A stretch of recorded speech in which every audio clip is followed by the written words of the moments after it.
get it going. Yeah, We're back. New spot, kind of a weird setup. Yeah, different. A little different. Yeah, but today I'm excited about this one. I was telling them off the pod, but before with the other guests, every time I'm researching somebody, this dude keeps coming up, dude. And you know what's crazy is I saw a video from my store on Third Street when we were just partying, and it panned. And I look over and I see this dude on the camera, and I'm like, oh, shit, he was at my fucking store, bro. So yeah. it all adds up. So today, give him a little intro. So today we have someone that's a huge part of shaping the Phoenix scene into what it is today, whether it's crazy shots in the tunnel on the 10, music videos for rappers, behind the scenes of Sugar Sean. I mean, he just does it all. Oh, you also have a purple belt in Jiu-Jitsu, which is crazy. You might know him as Chewy, Breezy, or JX Soto. Bro's on his Nardwar shit. You already know, bro. I don't know if you heard the last one with Weston, but my boy does his research, my guy. I try to, That's bro. funny, bro. But the only thing I couldn't find out, so I wanted to ask you right off top, what was the rapper name? It was always JX. I think it was just JX. Just JX? I'm pretty sure. Because I was hitting Wes, I'm like, what was it, bro? And he's like, it was JX something.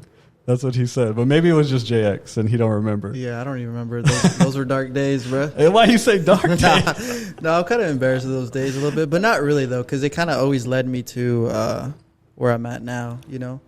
I always wanted to express myself in some way, and at the time, you know, I wanted to make music. And but that led me into doing music videos, so...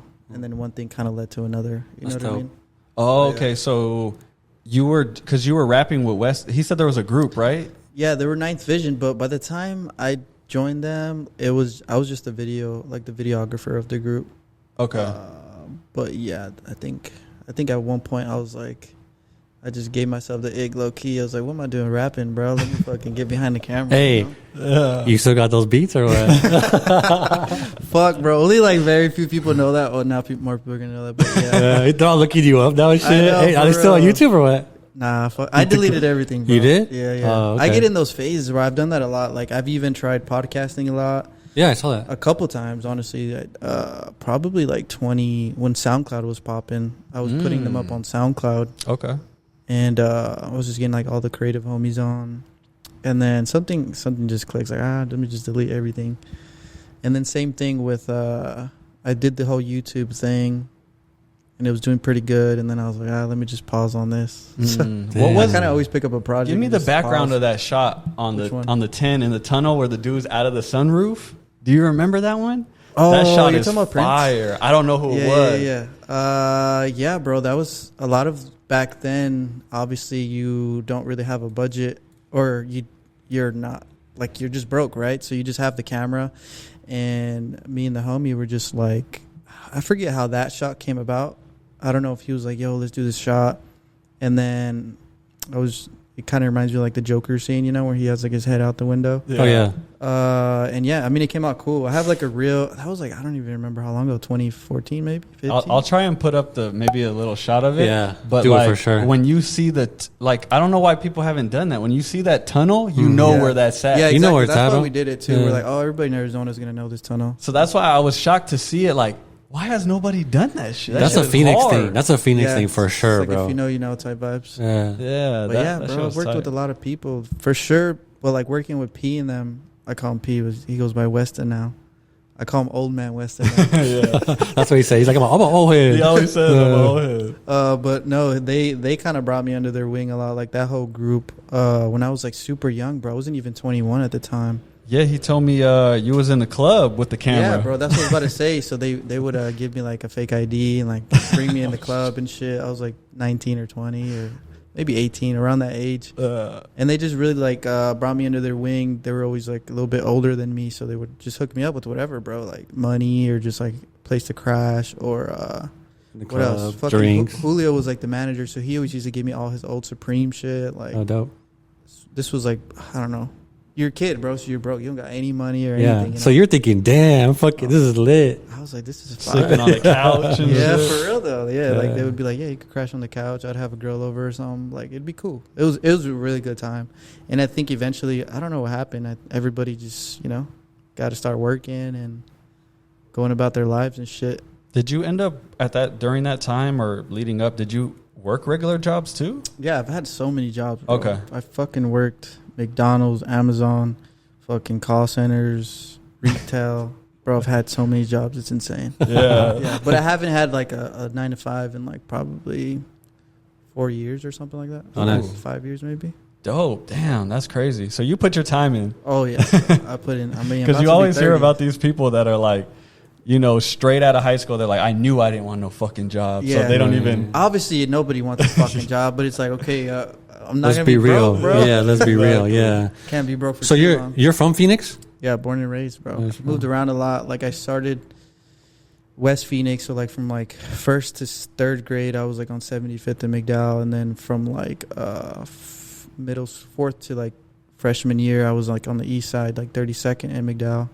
Okay. And then high school was really weird. Like I just bounced around a lot, so I was everywhere, bro. North Nice. Phoenix, West Phoenix. I think I've stayed everywhere, bro. Avondale, fucking Surprise. I noticed that a lot of locals, that it's the same kind of story because I bounced around a little bit too. But I think because it was there was all these new pockets growing. Yeah. And families were trying to come up. So like, Yeah. so Well, fucking, I mean, fucking coming up broke as fuck. Like moms couldn't afford the rent, so we had to move with a friend, or right. you just had to keep moving, bro. Yeah. So, Yeah, I Keep did the it same moving. thing. I always say I went from 12th Street all the way to 183rd Ave Yep. and like everywhere in between. That was kind of like, you know, normal. But I think that kind of shaped us, you know, Oh, yeah, because for sure. you got homies from here, and you everywhere. got to figure it out.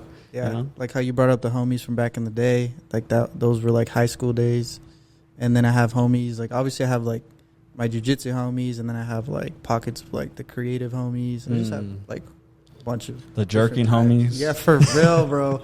Damn, those are the dark times, bro. Hey, were you jerking? Yeah, I tried. yeah.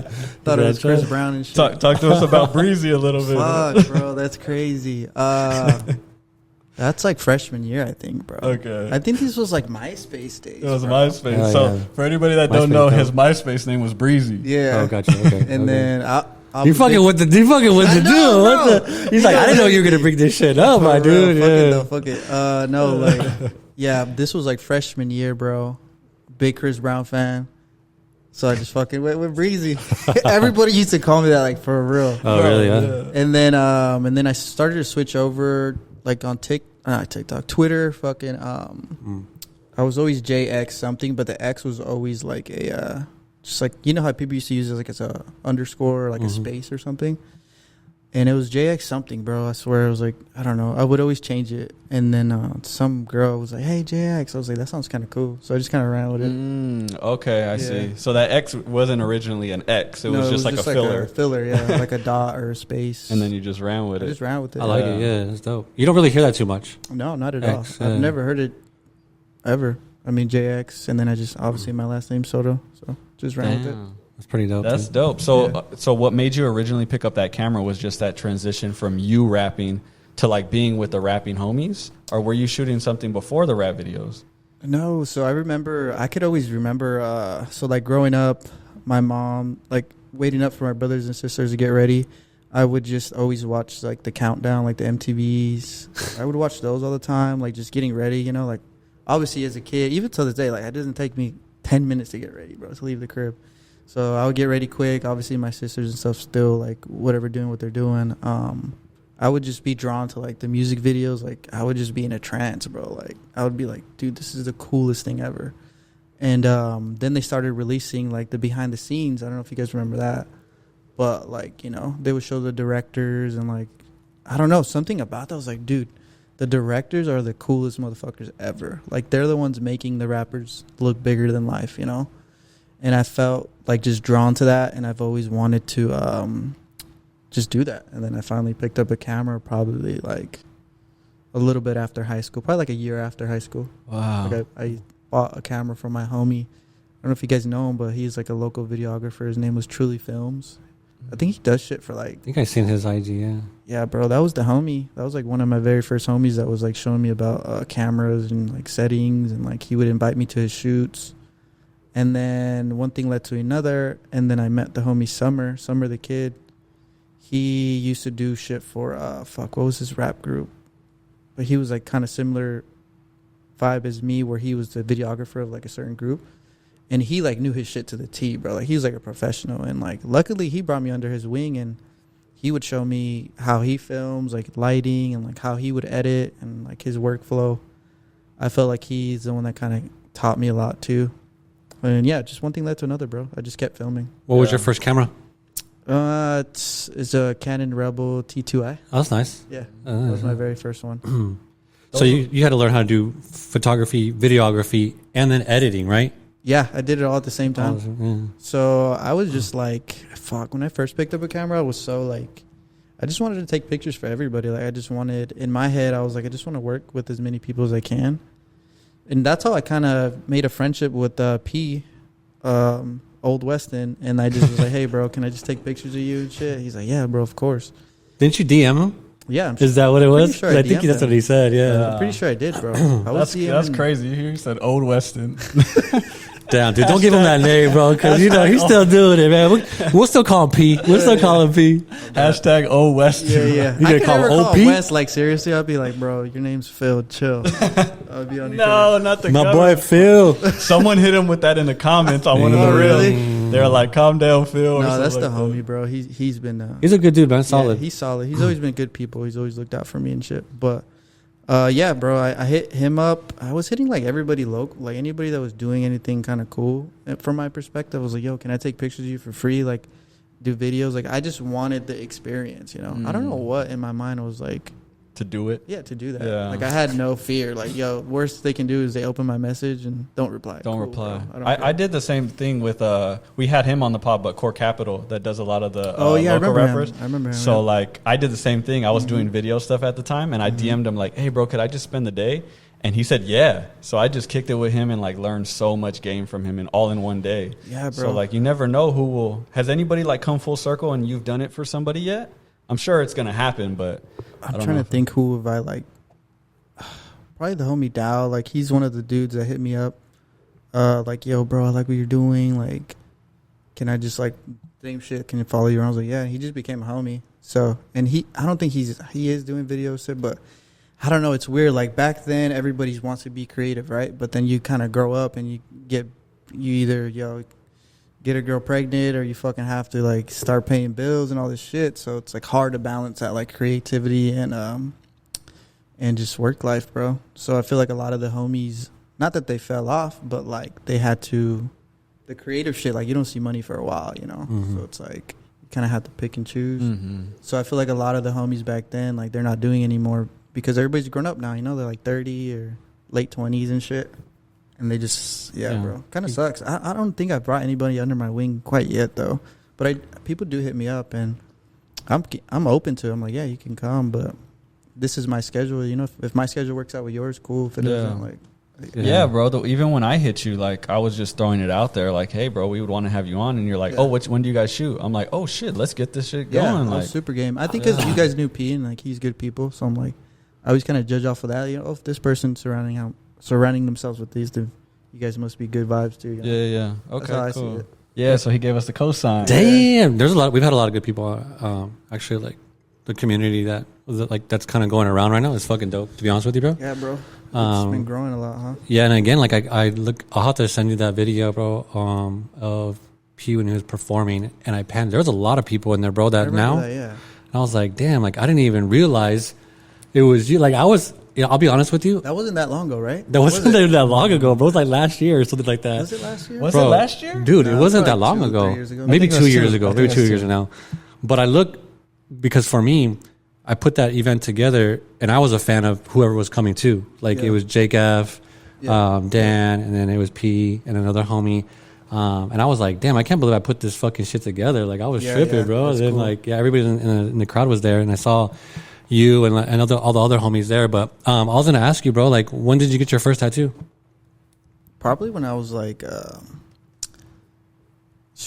18, 7, no, yeah, I had to be like 18, 19, bro. So like, this was my first tat. It's kind of get money. Yeah, Get money. Yeah. So whoever I decide marrying, they're gonna be like, "What the fuck is that?" I'm married to the money, baby. So yeah, that's a good point. Actually, that reminds me of same way I was with like Ninth Vision. I don't know. Everybody just kind of grew apart, like not in a bad way. Everybody's just like growing up and shit, you know. So and then I ended up meeting the homie Mars Smoke Shop, and he at the time started like something similar, like it was called Dollar Meal Records. And Mars already had this, and obviously we just ran with like the dollar sign as like the logo. And this was like this was supposed to be, it's low-key kind of a shitty tat, but it was supposed to be like the BBC ice cream dollar sign, you know? So that was my inspo behind it, and it was just kind of like that point in my life was very pivotal as well, because that's when like it was like another group of homies, and we were all like just hungry and just trying to create and just trying to do a bunch of cool shit, bro. And that was a good little run too, and kind of similar, like, you know, we all just started getting older and everybody just kind of parted ways. I mean, we're all still homies, don't get me wrong, but just different paths. Yeah, just different paths, bro. So shout out to Mars. I seen that one that you did with him, that podcast. Those are really good times, bro, because even back then we were doing a bunch of cool shit similar to like it was really Mars, the brains behind it all, you know. He was the one curating everybody, like, you know, he was the one with the vision and stuff, and like he that shop's around still or no? Yeah, he has a smoke shop. He has one in Glendale and one in Phoenix. Yeah, because I remember the Midtown one wasn't too far from the 3rd Street store, so they were always doing events as well. Yeah, fuck, what was that spot that everybody used to do events at, bro? It was like on Northern or some shit, or Dunlap. Fuck, can't. It's like a warehouse type shit. It was more of a venue. Oh, okay. But it was weird because we were all like under 21, so it was like, I don't know, like what's going on. Yeah, give them some money, but it was like kind of similar. Like, hey, we'll give you whatever X amount of money, let us rent the shit out, and we would throw concerts and stuff like that. And who was in there performing? Because Core did something similar. Yeah, it was around that time. Oh, okay. It was around that time. Okay. So yeah, we were all tapped in. I feel like was that the what's dude's name? It was probably the same venue, bro, because everybody was throwing events there. I was gonna say, I think it's the same spot. No. Core had his own warehouse, but before that. Oh, before that, I don't know what he was doing. That's what made him do it. Remember, he said he was doing it, and then he do it at his own. Anyways, but what's dude's name? I was gonna ask if he was the one around that time that had the "I Love AZ" shirts. Oh, Prada. Was that time, or I think this was even before Prada. Oh, even before that. Okay. Yeah, because Prada is like came a little bit after that, maybe around that time. Because Prada's a little younger, I think. I'm pretty sure. Okay. And at the time, we were all young. We were like, I swear, like not even 21, bro. We were probably like 19, 20 or some shit. And yeah, just a bunch of kids just throwing fucking rap shows and shit like that. That's dope. It was good times, bro. We were kind of early to like capturing everything because we were vlogging and shit back then. So the vlogs are probably still up. Oh wow! Ooh. If you just like look up Dollar Meal Records, it was a good time, bro. And that was me like just filming and doing all that shit. It was similar to like, I think we were inspired of like, remember when Wiz Khalifa used to vlog? Yeah. So like the day-to-days. Yeah. So we're just like, yo, we gotta capture this. Do the same kind of thing, yeah. Bro, yeah. I remember one time we did a show, and then afterwards we had like an after party at the homie Lowe's, and I just remember everybody was faded, and for some reason like they were like, yo, these two's got to go body, so they were just like scrapping. It's in the video, bro. I want to look that one up. And Mars was like renting out like fucking party buses and shit. I think it's like, it sounds not that crazy right now, but bro, we were kids doing that. Like that was insane, bro. Like 19, 20-year-olds just fucking. It's funny you brought up Mars because that's one of my, I haven't put it out there, but now we will. Shout out to Mars. I want to have him on because he has like a story behind him too that a lot of people don't know about. Yeah, bro. That's why. Yeah, I'll tap you guys in. He's good people. He's been the homie for years. I mean, similar to him, like he's always like looked out for me as well. Like anyway, so. But yeah, we've done events too together. We've done like market and stuff at his smoke shop. Yeah, I've vended at a market there before. Oh, really? Yeah, at the one in Glendale. Oh, sick. The Glendale spot. Yeah. So that's how I came to know him because I didn't know him around all that time. I knew him when I started vending. This was like before COVID or around COVID time ish. Yeah. And I did a market there, and then ever since then, he was just always super cool. Like he would just always like show love. Yeah, I mean, it's one of those things like. Just good vibes, you know. We never really had like an ego and shit with people because I feel like there was a time period where Arizona was very cliquey. You know, I feel like now it's not that cliquey anymore. Honestly, I think it's changing. I think it's evolving, which is good, man. Because we needed that. We talked about that before. It was like a lot of people were just like kind of like that gatekeepy type shit. Yeah. Whereas like, you know, where'd you get that hat? Like, it's limited edition, man. Can't get it no more. Sorry. It's like there's like a shit ton of hat club. You know what I mean? Yeah. Or whatever it is, bro. You know. Well, I feel like now I don't know what it is because I feel like I've went through all the phases of it. I think it's just we're all just grown, bro. It's like the fuck we gotta have. You know what I think it is I think this culture is being shown that it's cool, so more people are down to be a part of it. Whereas like before you brought like let's say you came from Cali, you came from whoever, and you were different than everybody, you wouldn't tell them your secrets or whatever because you're like, nah, I'm different. I'm not putting you on because I'm different than all you fucking guys. Yeah. Now it's like, yeah, I'm better. So, but now it's like, oh no, our culture is dope. Come be a part of this culture. You know, this is Arizona culture. You know what I mean? Like this is Chicano culture. Yeah. So I feel like there's that switch that's flipping where it's not just like everybody's weirdos and I'm cool, where it's like, let's all be fucking dope. Plus, like, there's a lot of creatives like yourself and other people that actually like doing dope shit. Yeah. Good like, taste. Before it just, I don't know, it was just kind of like more rare, I guess you could say. I don't know. Like, what do you mean more rare? Like, some people weren't, I guess, in that mindset of pushing themselves to go further with their creativity. Yeah. You know what I mean? Like there was creatives, but they would maybe, like you said, bump into a wall where they're like, fuck, I got to go get a real job, bro. Like I got to stop. Yeah. And then like, you know, that dude's super creative, but now he's fucking at Amazon stocking shit up. And No, now, for real though. You know what I mean? I know a lot of homies like that. Yeah. But it's like, how creative are you? Like, you got to be creative enough to find a way to monetize your shit. You have to. And it almost like that wasn't there just yet. Because, dude, back in the day when we're talking about with a local artist here, graffiti, people fucking hated fucking graffiti, you know, artists and shit like taggers or whatever it is. Now it's like, bro, you tag like fucking, hey, come over here and tag my shit up and I'll pay you type shit, you know?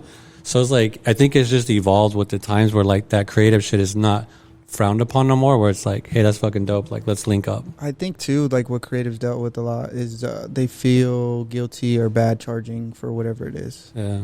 We feel that. Bro, I let go of that shit a long time ago. I got Did shit. you? I got bills to pay. Yeah. Especially after you got all that experience and you kind of know what that's you're the thing, doing. You man. put out good shit. People are like, hey, what's up? Especially now, it's like, I used to feel bad, like, especially if it's your boy, right? Like, oh, fuck, how much for a music video or whatever, right? You're like, fuck, like, I don't know, bro, throw me $100 or something, you know? But it's like, I cannot do that shit now, bro. Like, I'm too busy and I'm too, like, it's your time. I put in the work at this time, yeah. Like, it's like, bro, like, looking back, I started in 2014, 15, so it's like 10 years of filming, you know? Damn, bro. It's like, 10,000 bro, hours. That's what I'm saying. It's like, That's a lot. the thing is, too, what I realize is just like, it's not on you, like, you know, if they take it a weird way, like, oh, why are you charging me this much or whatever, you know? It's like, for that person that won't pay you, there's going to be this motherfucker that probably pay you double, you know? So That's a good point. that's what I've, like, experienced, honestly. And that's what we're getting past what I'm saying. Because before, people were just like, yo, hook me up type shit. Yeah, yeah. And you can't live off that. You know what I mean? So You people got to were pick just, and choose, I guess. But, yeah. And it's just business, right? Like, obviously, if this person's going to leverage my name, then obviously, if it makes sense for me to do it for free, like, you know, then okay. But usually, like, the bigger the person is, they kind of know, like, not to take advantage, I guess. Like, oh, I'm going to pay this motherfucker, you know? Yeah. I don't know. That's just from what I experienced firsthand. And, yeah, I haven't really had to go through that issue anymore. I mean, in the beginning, obviously, you feel super bad. Like, oh, but it's like, bro, $50, like. $50, what for the a photo fuck? shoot or something. Yeah, I don't know. yeah. People would trip, you know. Even for the clothing shit, you know.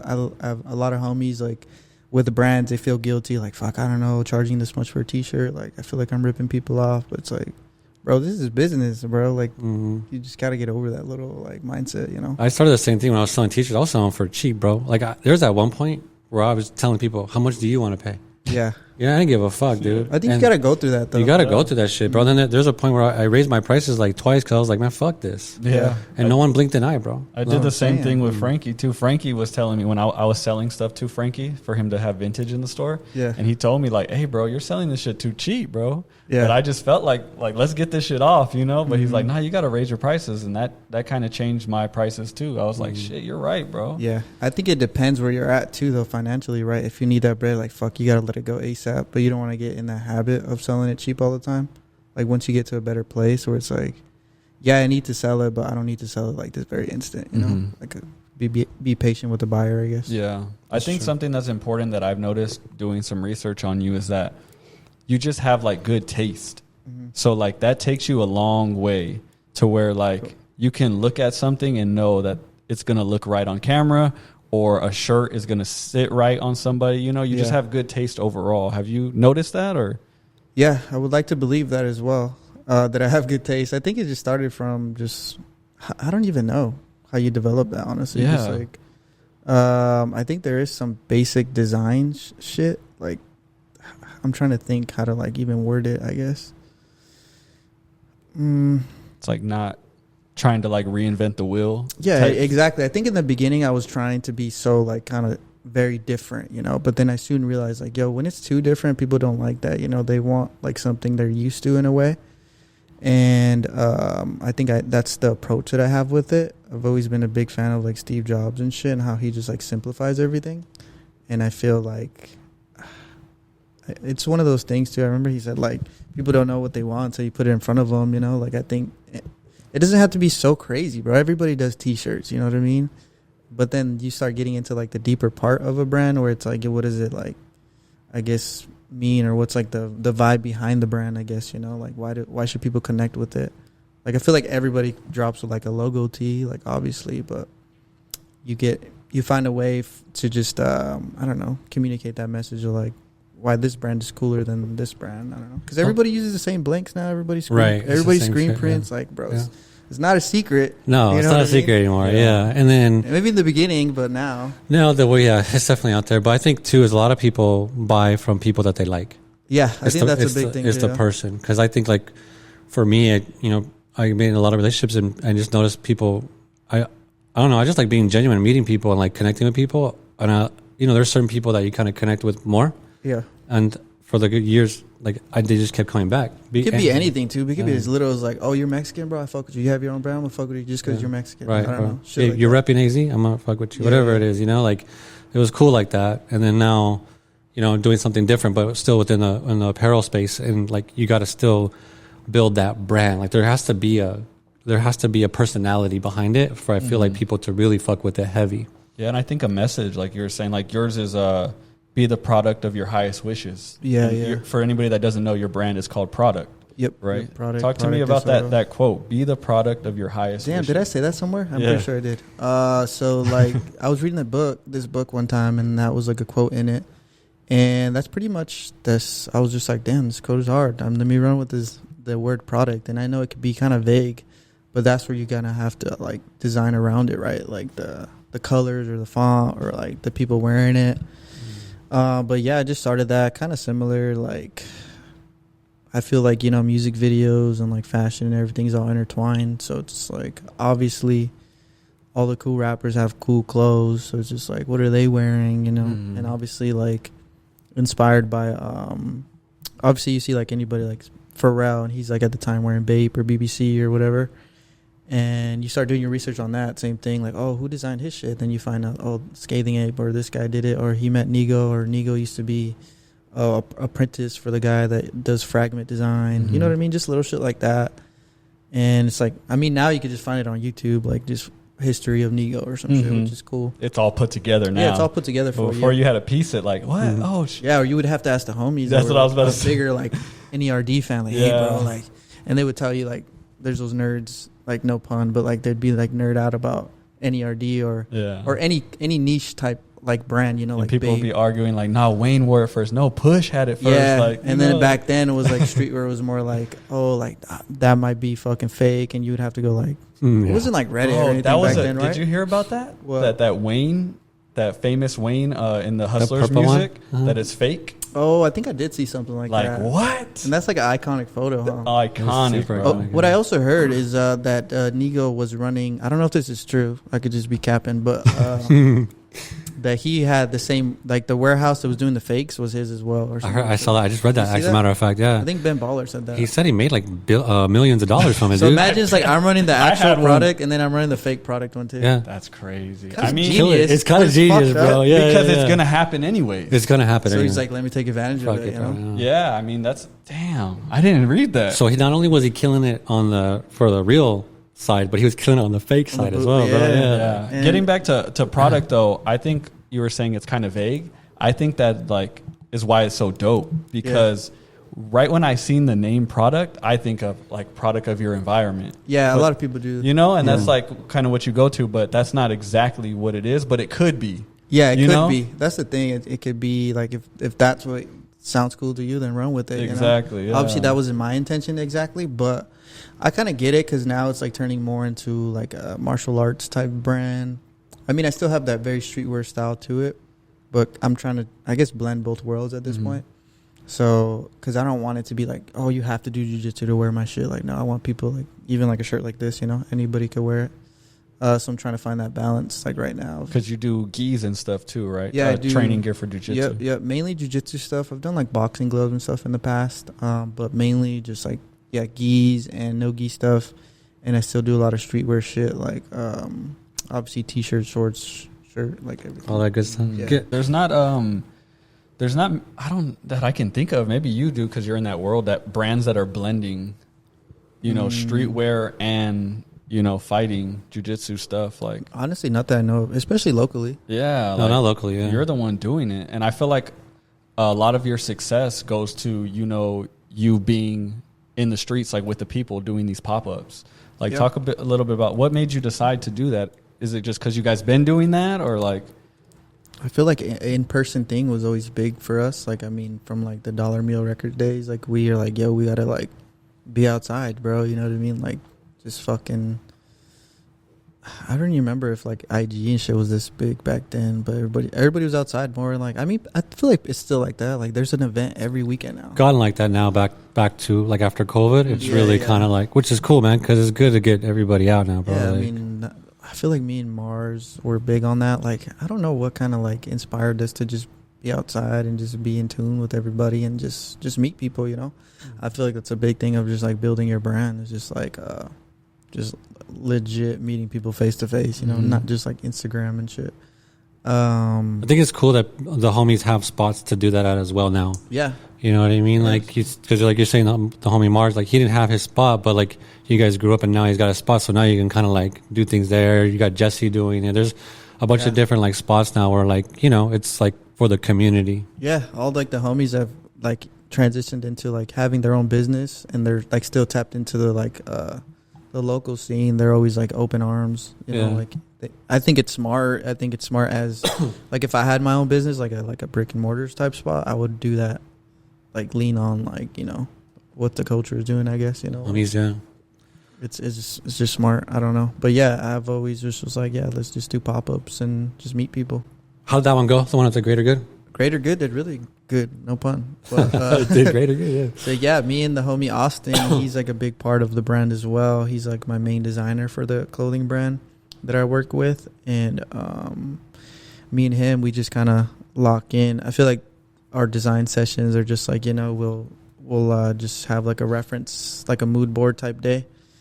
And then we'll just kind of bounce ideas. And a lot of times, like, what's inspiring us at this period right now. And we usually can knock out a collection like in a month. Okay. But yeah, he just recently moved to New York. So that was like new. We were just like Skyping or like Google Meet or whatever the fuck. And we're just kind of going back and forth on designs. And, but yeah, he's been a big part of the brand. But me and him, we kind of collaborated on that one because he had this, it was called Home Base Gallery. And he was trying to do like kind of like more of an events type vibe, than a brand. And so he helped me curate the whole pop-up and stuff. And it was very like Day of the Dead meets like kind of Japanese culture, I guess. And yeah, I mean, I remember at the art museum, they would display like the old kimonos and shit. So I like how they displayed them. Like with the arms out. So everybody like just to describe it. It was dope, dude. I seen some pictures and I was like, that looks sick. Inspired me to do the pop-up like in that style because we did the kimonos hanging like that. Yeah. And we put like a little sword underneath. And then we just kind of had like painters, that fucking painter shit that they lay on like the tarp, not tarp, but we used that as a background because it had like cool texture. And yeah, me and him just kind of put our brains together on that, and we laid it out. It was a good night, honestly. It was like only 3 hours and stuff, but even throwing an event, it's pretty expensive because you have to buy all the blanks, you have to obviously pay for designs, pay for like the decor. So we dropped a good amount on just like 3 hours, but it was worth it, honestly, because I think we sold most of it in person and then we did an online drop, so it did really good. Oh, nice. Yeah. Oh, okay. Dope. So you guys did both for that one. Yeah. Yep. I'm glad you talked about the like time that goes into creating a collection, because I think for me, everybody, they would see the end result and then you would sell it, and then people were like, when are you going to call another one? I'm like, bro, that shit takes time, dog. Like, it's not easy, and you don't want to put out trash. So it's like, there's that time and effort and money that all goes into those collections. Yeah, it is a time, but I think it's important to set a deadline for yourself, because I've experienced it myself too, where it's like, I'll put it out, but then you kind of like start bullshitting a little bit, you know. So that's what me and Austin try to do. Like, hey, bro, like we're gonna work on this collection, but let's at least have this first draft by whatever, like the 10th of this month, and then we'll go back and forth. Okay, hey, bro, I gotta order because I usually order like samples of my stuff first before I put in a big order. Hey, bro, let's order shit by this, like, I don't know, setting deadlines for sure, because I feel like creatives get in their head. And if you sit with the design for too long, like, you're just going to be like... Never comes out. Yeah, for real. And it's like, at this point, like, I'm in a different position now where I kind of have to be more consistent, because I just recently got a business partner.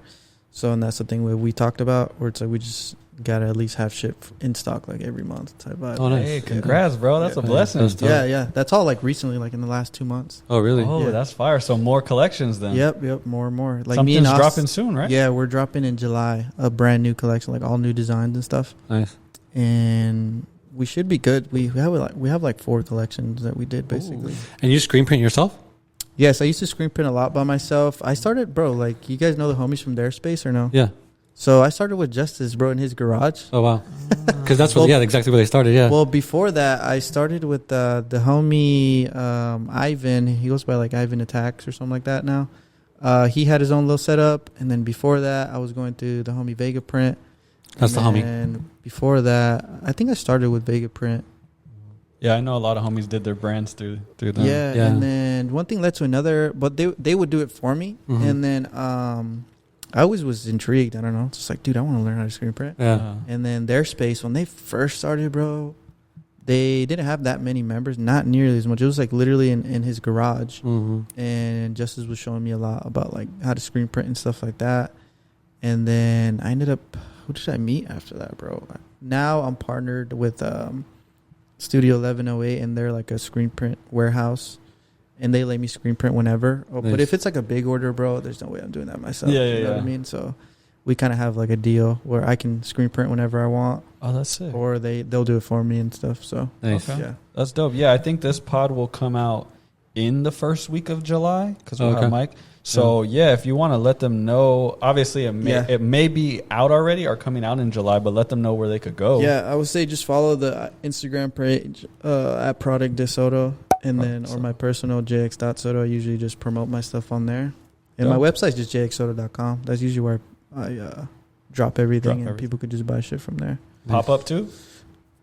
Probably not this month. Well, I'm actually doing a pop-up this Sunday, so by the time this comes out, it'll already be done. Oh, okay. So I have a good relationship, obviously, at the gym I train, and they have a coffee shop, like, right next door. And I did one before. I think it was, like, around Easter or on Easter. And it did really well, you know. I pretty much sold out. And oh, so you're going to have stuff so I'm gonna have Sunday? Yeah, I'm going to have stuff this Sunday. Nice. Ooh, Yeah. I might have to pop out. Yeah. Pop out, yeah. Where's it at? It's in Peoria. So it's okay. like my gym's on 95th or 97th in Peoria. Okay. And yeah, it's literally in that plaza you go in. It's like, so we have, now there's like technically 2 rooms for the gym, and then in between is a coffee shop. Okay. So it's going to be at the coffee shop. That's dope. And that's next to the jiu-jitsu spot too. Yep, next to the jiu-jitsu gym, bro. That's a good segue because I feel like me personally, I haven't physically felt the differences or like what jiu-jitsu can do, but I've seen it in my wife. She's a blue belt now, and like her confidence, just everything about her has changed since jiu-jitsu. Oh, yeah. And it sounds like I'm being dramatic, but I've seen it. You know what I mean? Yeah. So I wanted to kind of ask you how it's affected you mentally, not just physically, you know? It for sure gave me a lot of confidence, because that's why I joined. I was very, like, I think every man is, at least for me, you know, I was kind of insecure and stuff about just like getting into fights. I mean, growing up, getting into fights, everybody thinks they know how to fight. Like, they're just like little hoodlums and stuff.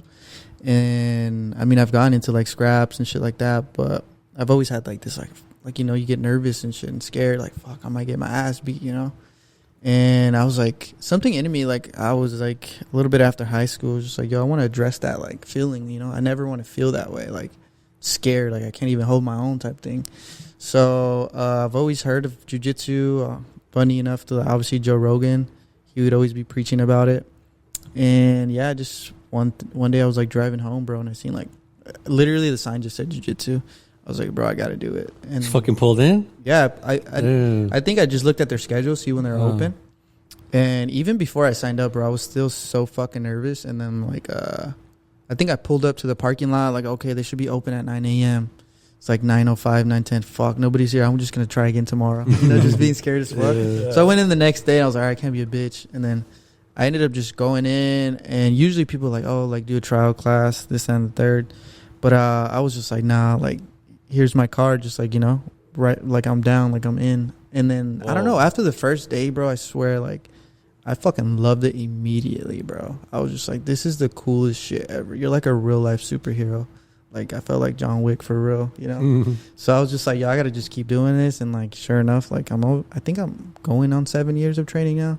Wow. And for people that don't know, like the rankings, a purple belt is no joke. Like, yeah, it's hard to get your purple, bro. If you're at a good gym. Because I know there's like this curse of blue belts. Once you get your blue, they fall off. And you're at your purple, and it's even worse the fall off once you get to purple. Like, yeah, bro, that's.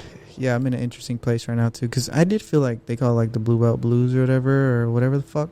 And I was like, towards the end, I was like, shit's dumb. Yeah. But then, you kind of get this little spark of, like, oh, no, let me keep going. And then you get your purple belt. And then you just kind of, I don't know. I feel like it's just, like, attached to me now. Like, I'm forever going to do jiu-jitsu, for as long as I can. When you went, how often were you going? Like, because you fell in love with it? In the beginning, like, so it's funny, bro. Like, I was working at a call center, and like I had a little 401k and shit. And I swear I had like not even that much, bro. Probably like 3-4k. Yeah. And I was like, I'm gonna fucking get my 401k and stop working. So I did that, bro. I just quit my fucking call center job, and then I was living with my mom's at the time, and I just was like, I'm just gonna fucking train like a madman. So I would go 3 times a day, every day for probably like 2 years. What? Yeah. That's sick, bro. Yeah. That's fucking sick. Up until, like, I started getting broke and shit. And then I was like, fuck. And then at the time, my mom was working at this Mexican restaurant. And she was like, oh, I could get you a job as a server. So I was just, like, part-time serving. Yeah. Which is, like, training my ass off and shit. Yeah. Did you have, like, aspirations to, like, do jiu-jitsu as a profession? I think maybe at one point, like, when I was white, blue belt, like, I think everybody goes through that. Like, I want to be world champ and shit like that. It's like, up until you realize there's no money in jiu-jitsu. Unless like I kind of segued into like creating a brand, But yeah, bro, I never really cared to be like world champ or anything. Like, especially now, it's like I don't know. I'm still very competitive. Don't get me wrong, But like, obviously, I don't want to be in the UFC. I don't want to fucking even compete. I mean, I compete here and there, but it's not. So it's more for like your personal. Yes, at this point, like once I got past, okay, like I can hold my own. Like if I were to get in a fight, like I'm good, bro. Like not in like a cocky way, like I'll beat your ass. Like more in like I'm confident I can still get my ass beat, but I'm gonna give you a fight. You know what I mean? Like I'm not just gonna be like helpless and shit. Yeah. So damn, that's where I'm at. Have you, since you've been training within the last couple of years, have you got into like a street fight? Like weirdly enough, I don't know if people just know, like, yo, he trains like full time, and like, let's not. Bro, let's be honest, bro. If we were in a fight and I saw someone and I knew they were training, I'm staying away from them, bro. That's what I'm saying. It's like, bro, I ain't gonna fuck with them. Common dude. sense. Why would you? Yeah, like I ain't gonna fuck with them. Bro. Some homies still like think like, oh, you train, like I still take you down. I'm gonna test you. Like I'm gonna test you. Ego. And I'm like, okay, bro, come here. Yeah, like I've had homies like that all the time, and I'm like, bro, like we can do it. Like I don't mind it. Like I think the safest way, like I can control a fight now. But, like, if you really want to, like, scrap hard, then come in the gym, sign a waiver, and we'll go. And it's padded, yeah. Yeah, and it's padded. No one's going to get hurt. Bro, jiu-jitsu is so crazy. Funny story, bro. One day, my wife comes home. She fucks you up. She fucks you up. She in a triangle? No, so she comes home, right?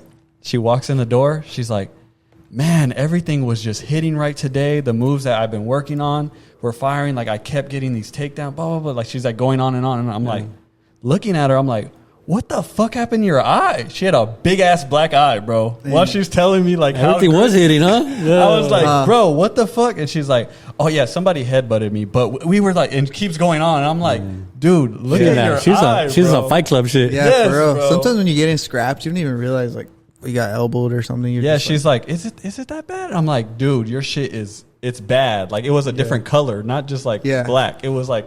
You know how it changes color? Yeah. I was like, that's damn. cool that she does it, though. She never persuaded you to try, or what? She still does to this day. Oh, really? But my thing is, like, I'm just in the gym so heavy. Like, that's my release mentally. Yeah. So, like, I would have to give up that. And I know it's weird. Like, a lot of people don't like the gym. Just like a lot of people don't like the cardio of jiu-jitsu and shit. I like the gym. Like, So I feel like I'd have to give up a little time there to do jiu-jitsu. Yeah, you could balance it out though. If, like, I know. I don't know how many times you work. I know out. it's just a fucking excuse that I Yeah, have. He's like, I go to the gym, bro. Your girl's gonna be a black belt and shit one day. Bro, I wouldn't be surprised. She goes. The only thing is, obviously, she works, so she can't go that often. So she goes. If she's gonna do a tournament, she'll go like 3 to 4 times a week. But normally it's 2 times a week. Yeah, that's still solid, like 2 times. Because usually now my schedule is a little different. I only train probably 3 times a week, but I try to double up on the classes, you know. So I'll do gi and no gi. So I'll do like 2 hours a session. So technically I'll get like 4 or 6 sessions a week. Still. And it must be different. You're leveling up a little bit quicker because you're also training it. Yeah. So I feel like that kind of like... I'm training and teaching twice a week as well. So yeah. I think teaching helps you improve better. That's what I'm saying. Yeah, you're like showing someone how to do. Yeah. Yep. So it helps you get so it down. bro, I think that's forever. I mean, even with jiu-jitsu, obviously, one of my homies, he's a brown belt right now. And if everything goes good, I mean, I should be a brown belt. He should be a black belt, hopefully this year sometime. That's fire. And we are in talks of like maybe opening up a gym one day. Oh. That could be in like the next year or 2. But that's all in talks, you know? So hey, like, man, we've been talking about it for manifesting like a year though, bro. Is that like a goal?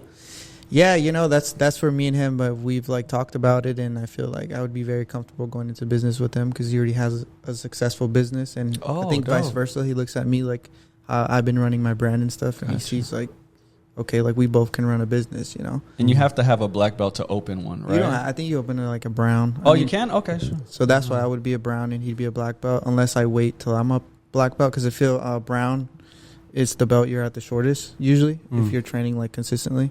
Gotcha. I feel like you're only a brown belt if you're at the same gym and you train consistent. Like you'll be a brown belt for like maybe 1-2 years, maybe 3 max. But so yeah, he's been a brown for a year. So that's the thing with adults. I remember I was talking about like with this other older black belt, and he's like, adults are smart. Like they know around what time they should be getting their next belt. You know what I mean? Like I think you spend the longest at blue, and then purple is like usually 2, maybe 4 years. But I was blue belt for a minute, bro. Like that was the longest belt. I think that's why I started getting tired. I was like, the fuck this shit. I feel like that's the one everyone talks about. They just get stuck in that blue belt. Yeah, and I feel like it's just it's going to get even harder to get your black belt the more time goes, because everybody's getting so fucking good, bro. I know. It's like with any sport. Yeah, everything is just like keeps evolving. Like, I mean, jiu-jitsu is already the hardest sport to get your black belt in, bro. So anybody has their black belt, it's like respect, bro. Like you put in your time, you know, because like it usually take 7 to 10 years, I would say, maybe longer. Depending on how often you can train. And there's a lot that goes into it, you know. That's you could get hurt, fucking, you know, work gets in the way or whatever. There's so many life. What's the worst injury? I've only like my ribs kind of one time I was rolling and my rib kind of popped out. Oof. And I was just out for probably like a month, but that's about it because the rib heals by itself. Oh, so I didn't have to do anything, but it sucked, bro. Like, that's rough too if you don't have insurance. Do you have? I don't have insurance. I was gonna say, bro. A lot of us Mexican, yeah, we don't have insurance, bro. Yeah. You're just trying to figure out how to like Google it and look it up and be like. That's why I was like, "Fuck, do I really need to go to the doctor?" But then I was asking around, and they're like, "No, you can't do shit with the ribs, bro. Like, you just gotta let it heal." Thug it out. Funny. Like, do I have to go? Yeah, I was like Googling. I was like, "Do I want to drop a couple hundred right now?" Oh, dude. That shit would be tough, bro. That's sick though. Hopefully you do get your own spot, bro. Yeah. That's like a dream right there. Yeah, I think it's very possible. Sell product in there too? No, that's literally what we were talking about. I would sell product gis in there, and my other homie has a brand as well. He would sell his brand. That's sick. And yeah, we just would have to figure out the scheduling and all that shit. So yeah, when the next product gis drop, bro, I need one or my wife's gonna. Yeah, I got you. Put me just in the triangle. Let me know what size she is. I got you. I think it's like A1 or A2, A1, maybe A1. But yeah, we'll talk about that after. But kind of transitioning into that, so that's how you met Tim Welch, right? Was because you switched gyms from the first one you started at, and then you went to his, right? Yeah, I met Tim. How the fuck did I meet Tim? I met Tim. So funny enough, it kind of circles back to Ninth Vision days because so Julio, who's the manager, he used to train MMA at the lab. And Drakkar Close used to be his homie, like his close friend before he was in the UFC. Oh. And I think at the time, Julio was just like, hey, bro, you should do a video for this guy. Like, he's going to be in the UFC. And at the time, bro, my mindset was like, I don't even know what the fuck the UFC is. You know, this was way back then. Got it, yeah. Like, I was just like, cool. Like, they fight professionally. That's fire. Like, yeah, I'll do a video for him, you know? So I met Jakar just through doing a video for him, like, just like him talking to the camera and then do like a highlight of him training. And then I just always had him on socials, bro. And then I started doing jiu-jitsu, and Jakar, like, realized that I did it. He's like, oh, that's so cool, bro, that he started training. Like, this was, like, years apart, too. And then I was like, oh, fuck. And then this is when, like, obviously when you get that, like, jiu-jitsu bug, you just, like, all you do is just think about jiu-jitsu all day. So I was just, like, YouTubing, and obviously you find out about the UFC. And then I was like, oh, shit, Jakar's in the UFC. Like, this is crazy, bro. Like, and for me, this was around the time where I wanted to just be the best at jiu-jitsu just for myself. And I had hit up Jakar, like, yo, like, if you need videos, like, I'd love to just shoot for you for free. And, like, I don't know if we can exchange trainings, like, sessions or something. And so me and him worked out a deal where he's like, yeah, bro, like, you could train over here where I train for X amount, and you just do X amount for me. Sick. And, yeah, I would go there to the lab to train jiu-jitsu. And then Tim was there, and Tim always loved, like, social media stuff. Like, he's always trying to grow social media. So he would see my, obviously me with the camera. Yeah. And he came up to me like, hey, bro, like, can you take some pictures of me? And I'll, like, make sure to tag you. And so I was like, yeah, I would love to. And when I met Tim, I honestly did not know who he was. And then, like, I, like, clicked on his profile. I was like, oh, like, he does MMA as well. Like, that's cool. And obviously he's, like, Sean's coach. And then that's how that all came about, bro. Just meeting them through just, again, being in the right place. Yeah, I think it just goes back to, like, I was just following whatever at the time was really, like, driving me. So at the time, jiu-jitsu was, like, a big, like, I want to just get good at jiu-jitsu. And, like, obviously I could leverage that. I knew how to take pictures and videos. And, like, again, it just all intertwined, bro. Yeah. And then so you just started shooting stuff for him? Yeah, he had a podcast, the Timbo Sugar Show, him and Sean, obviously. And this was, like, I think I met Sean when he was suspended. He got suspended in the UFC, like, probably 5 years ago. I forgot about it. For anybody that doesn't know, we're talking about Sugar Sean, Yep, champ. He's a champ right now, which is pretty insane because I was with him pretty much, I mean, I don't want to say beginning, but, like, beginning of his UFC career. And they literally posted on their story, like, we're looking for a podcast producer. And in my head, I was like, I don't know how to do pods, but it should be very similar to music videos where you just sync the audio into the lips, you know? And I was like, yo, like, I just went up to him literally the next day. And I was like, are you guys still looking for someone? They're like, yeah. And he was like, come to my crib. I was like, bet. And fucking 5 years later, like, here we are type shit. Shooting. Really? Yeah. So you've been shooting their pod that long? Yeah, bro. Like, if you look at our old episodes, it's really shitty. We had, like, a webcam, and we used to shoot it in Tim's old room. And yeah, there was no real, like, production to it. It was just like, I would literally just press record on the laptop, and we used to use, like, this H6 recorder. I don't know if you guys seen those. And that was it, bro. But slowly but surely, obviously, they both started to get bigger, and we started to up the quality of the podcast. So now we have, like, fucking 5 cameras in that bitch. We have lighting. We have a whole desk. It's me and the other homie Garrett, who's a producer of the show as well now. We just kind of both now we have, like, meetings, like, hey, bro, like, for this week, let's try to get this guest. We'll bring up these topics. Try to just curate the show a little bit more. So you know the pain that we go through there. Yeah, bro. It used to not be like that, honestly. Like, they were, for a long time, they were just kind of freeball. Just, like, on the fly? Yeah. But then it's hard, like, to talk about new shit every week. Now, like, Garrett honestly helped a ton, bro. He's been such a big part of, like, evolving and growing, like, the YouTube shit. Because he's, like, obsessed with, like, you know, like, growing, like, it's a grind, bro. Like, YouTube's a grind. Like, we know, bro. Do everything, bro. Yeah, we know. I tried YouTube, and, like, it was doing pretty good, but it was just, like, I was stressed low-key.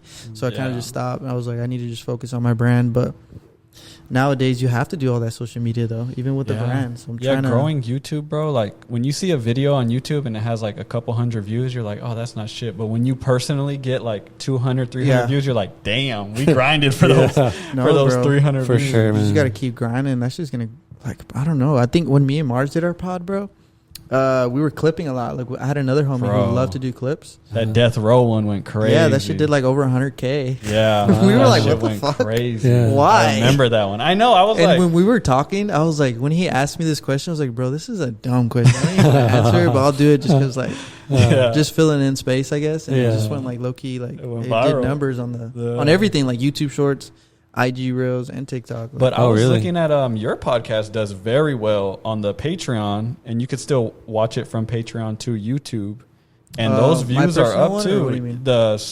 Well, I don't know the what you Soto guys call Dojo? it now. With Schmidt, you and I haven't Schmitty? done it anymore, bro. So I was doing Soto Dojo.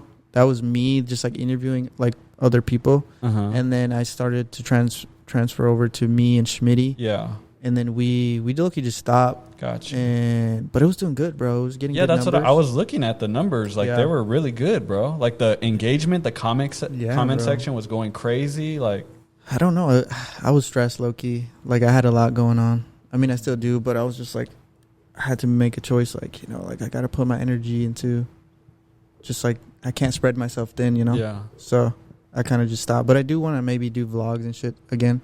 Those are fun. that's Yeah, what we vlogs want are to cool. start doing too. I think it's vlogs are important. fun. I They think are. it's important. Yeah. Like you kind of have to if you want to grow your business in this Yeah. today. I love watching vlogs too. On So the do flip I. side, you know what I mean? Yeah. So do I. But I'm trying to maybe come up with a schedule for that too. Maybe because people are like, you got to drop once a week, you know? I think for pods that's important. But vlogs, I was thinking maybe like once every other week or once a month even. I Just agree. like vlog your whole month. Yeah, that's kind of what we were thinking too. Is like Just events if that where- maybe yeah. once or twice, but pods every week. Yeah. You have to just keep. I think it's hitting them. important. Yeah. Yeah. Pods, you got to be consistent, bro. That's just tough though to do It like is. week, bro. Like for If you guys lean on guests a lot too, it's hard because they Yeah. fucking back out sometimes. and that's why it's cool because if they do back out, it's just the two of us just bullshitting. Yeah, Yeah, we're so trying to cool. get better at that, like, because that's an art to it itself. Is like Yeah. just going back and forth, just bullshitting. It is, bro. You know, Knowing how to just carry a convo, bro. A lot of motherfuckers can't do that. Bro, we already know, dude. yo, We that's what already I know. like about when He you're said, on a huh. podcast. Is like, bro, you literally do not give a fuck. I know. Like he Sometimes just I'm be, too solid. wild with it. bro, he'd be like, yeah, okay, just like, so, Well, it But that's depends. what I like about That's watching what I'm it, bro. saying. Yeah. Is that it's like that. It's just funny, bro. Yeah, I know. I think I don't know what like people like tend to just like connect with me over funny like shit like that. You know, like I don't know. It's weird I because think you could tell when someone's forcing their personality. For sure, bro. bro, Like for they're sure. trying to put on a. Yeah. and that's what I like. When you just a lot of people can't embrace that silence on a pod because Yeah. like once it goes on, they're like, go. Sometimes go. I think it's funny. Yeah, like I do I've seen intentionally. you do like, it. Let me make this a little awkward. Yeah, But I think it's your face at the same time because you're just like, I don't know. It's just like, dude, this is fucking hilarious, bro. Yeah. No, potting is fun though, bro. I did like the aspect of like this, you know, like when else are we ever gonna like have a conversation? Maybe now, like once we establish this, like, oh, let's go get some drinks or something. But Yeah. bro, I always think of that as like, how do guys become friends? Like if you don't know the dude, bro. it's kind of sus, right? Like yo, I It fuck with you, is. bro. It Like I fucking fuck is, with your bro. vibe, bro. He said, Let's get a this is beer, kind of bro. sus, bro. Bro, shout out to the homie. You want to go on a date? You know what I mean? Like, guys Literally, date. How do you make homies as guys? You know, Literally, shout out to the homie Birdie. I met him once through a homie at Cobra, and I got his Instagram, and I told my girl like, "Hey, this fool was cool," and she was like, "You found a boyfriend, or what the fuck are you talking about?" I'm like, "Nah, I just thought he was Well, cool." girls is different, right? Oh my Yeah. god, bitch, I fuck with I you. What the fuck, bro? Let's go fucking grab You're some bad, drinks. bitch. Yeah. But yeah, with guys, with me, I was like, "Hey, bro, like, I fuck with you your got, shirt, you bro. got like a fucking Instagram, or Where you get your haircut? Yeah, it comes like, how off do you sus as ask guys. that? Like, Yeah, you can't say that shit, bro. I always think of that too, bro. It's like, yeah, it's hard to make, especially the older you get. it's awkward, bro. Like, what do you I ask remember this for? one time, this dude came up to me at a coffee shop, like, I couldn't tell if he was gay, bro. 'Cause he was just like, he's like, yo, like, what are you doing? Like, yo, I'm new from here. I was like, maybe I'm reading it wrong, but I thought it was weird. Because he was like, yo, let me get your IG, bro. Like, I'm going to an event later. Like, you should pull through. Like, I was like, is he trying to be my homie or is he hitting on me, yo? You fucking at that time you're just like, I don't know what's going on. uncomfortable a little bit, but Yeah. I was like, fuck it. Yeah, here's my IG, bro. Hit me up. So how did it work out? I didn't never hit him. Well, dude, I hit up Angelo just on IG because Oh, I yeah, saw you I saw he did vintage and I wanted to get vintage in the store. Yeah. And I was like, oh, this fool. Like I was just watching some of his stories that came up, and I was like, this fool's grinding it out. And I was like, I can Pause. fuck with that. I can fuck with that, bro. So I hit him up, dude. Like, yo, I need some vintage, bro. And then he came through, and he's just cool as fuck. Yeah, you know, yeah. like that's kind of like how that fucking. That's what I saw him on his stories. He was grinding it out. Yeah. So I decided to hit him up. He was grinder. Yeah, bro, that shit is it's interesting. But I felt like that was like what I did like about podcasting though, because I would hit up homies or not even homies, like people I legit didn't know, and we just end up being cool. Like Yeah. after that, you know. No, And for sure. Probably We through the have brand so many. too, right? Yeah, through the brand a lot, and I think obviously like people know like working with Tim and Shad, it gives me a lot of like notoriety. No, how do you say that word? Notoriety. Notoriety. Yeah. So they're like, yeah, I'll fuck with you, bro. And then we just end up clicking and shit. Yeah. It's cool. I Damn. met like a homie Brandon like that. He's super cool.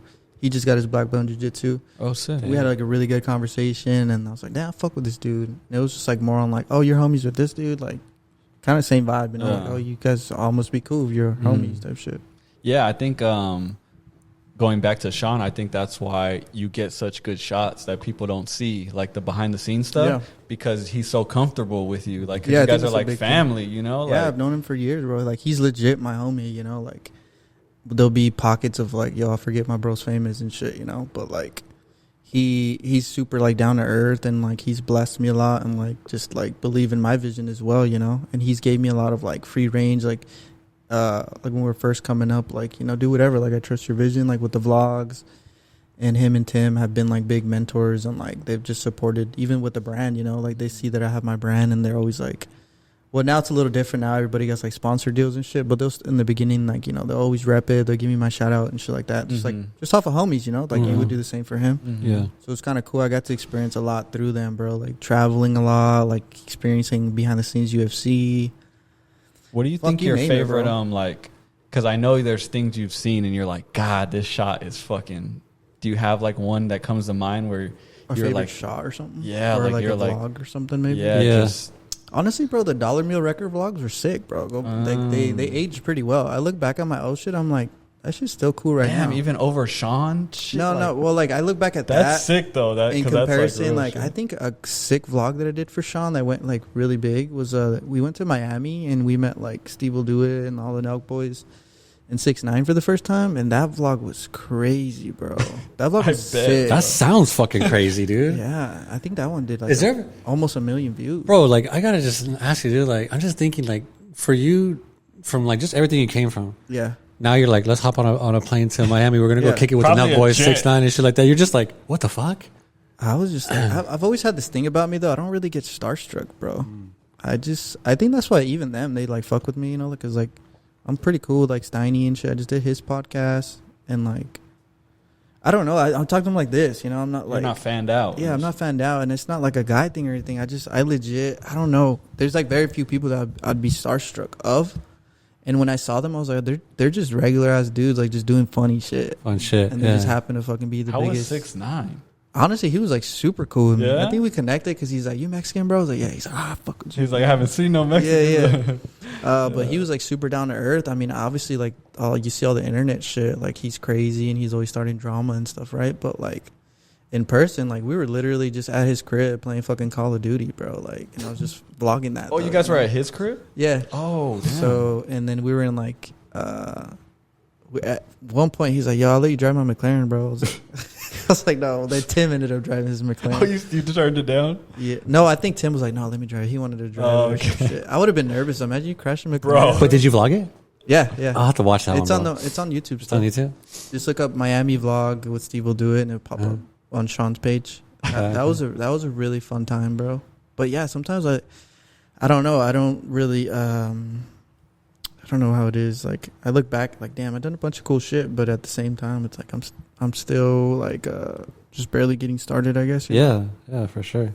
That's how I feel now. Yeah, there's I think the same thing, bro. Is like sometimes you're just doing it, like you're not really taking a step back and being like, damn, I went from like, you know, fucking struggling and shit, Yeah. you know, to now flying to Miami and being able to kick it with fucking 6ix9ine and just fucking, you know, Yeah. kind of just not worry about, fuck, when is my next meal gonna come about or something Yeah. like that. You know what I mean? That's kind of like you're just going through it, and then Yeah. now like when people talk to you about it, it's like, you know, you can kind of take a step back and think about like, yeah, that is fucking cool that I got to do that type of Yeah, shit. that is. You know, I'm super blessed and grateful. But I mean, even throughout the journey, like I feel like I still had pockets of like, yo, I'm fucking broke, bro. Like I barely got enough to get to the fucking gym right now, you know. But I was just like thugging it out, and I was just like, I'll figure it out, type shit. Yeah. And I think up until like honestly, bro, I'm not even shitting you. Like the last year or two is where I can be like, okay, like I'm not that like I'm still like money hungry and shit. Don't get me wrong, but it's like I'm not like, fuck, I don't know how the fuck I'm gonna eat next week, you know.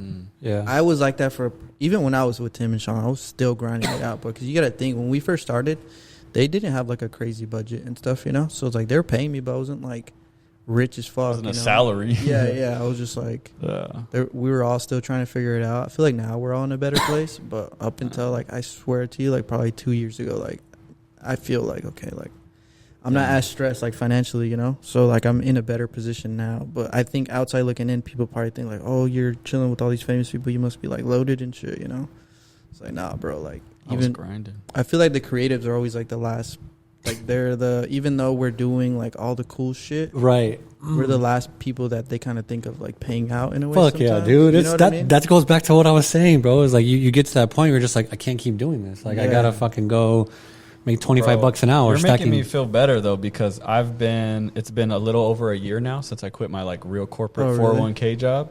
And did you break your 401k or no? No, I still got it. You know, you get taxed crazy. Don't do that. You get taxed crazy when you do that. Yeah, no, it's 60%. 60%. Is it that much? I don't think it was. He's like, I didn't pay that. I didn't. Well, no, it's because it was a small amount. It was a small mine amount. was smaller. Yeah, so like 60% is insane. Yeah, if you look it up, it's about 60. I think it's 40. Is it 40? I think you're right. I think it is 40. My bad. I'd say 60 is crazy. But yeah, that's why never touch your 401k. But anyway, no, touch that shit, bro.